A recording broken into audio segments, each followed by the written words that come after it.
Parshas Chukas, Tafshin Ayin Tes.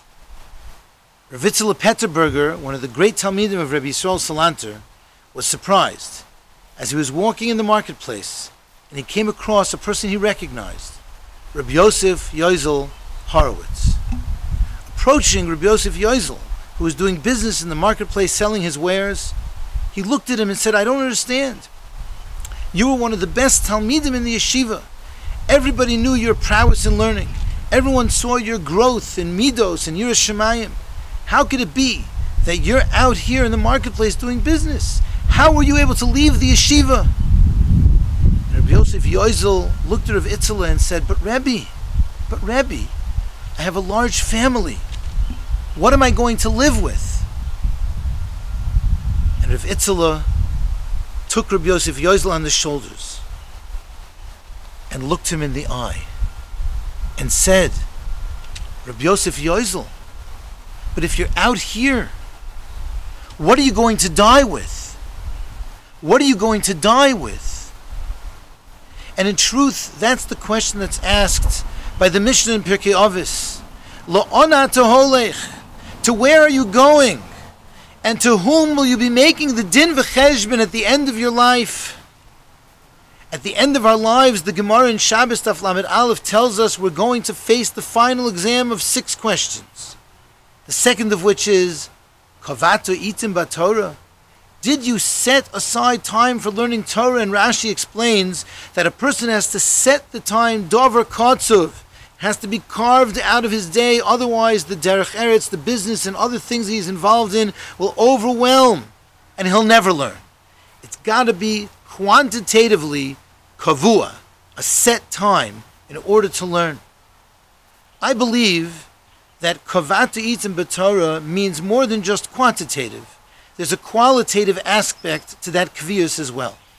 The Torah tells us in this week's parsha, Zos HaTorah Odom ki yamus ba'ohel.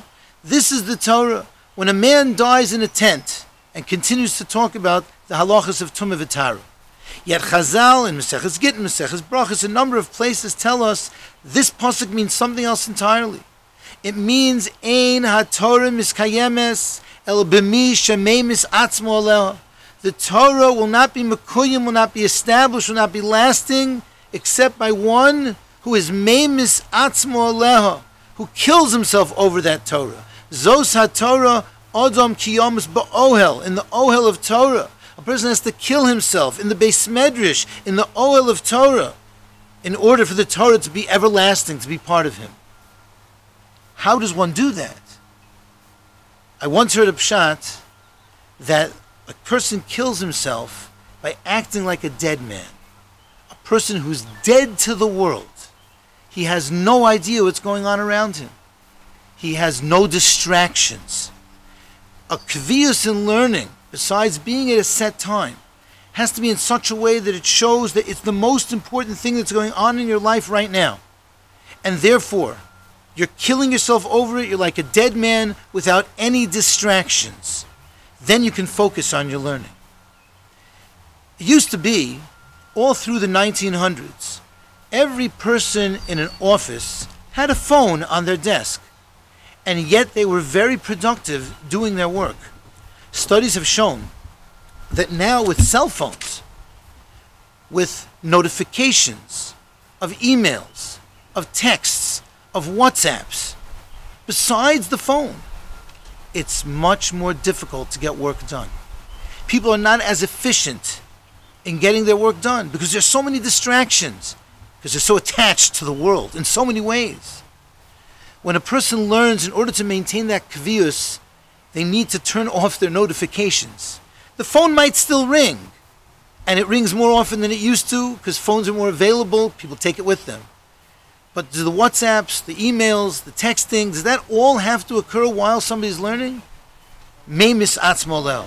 If a person is dead to the world, they act in such a way as if the world is not there while they're learning, then they truly will have a qualitative kvius in their learning.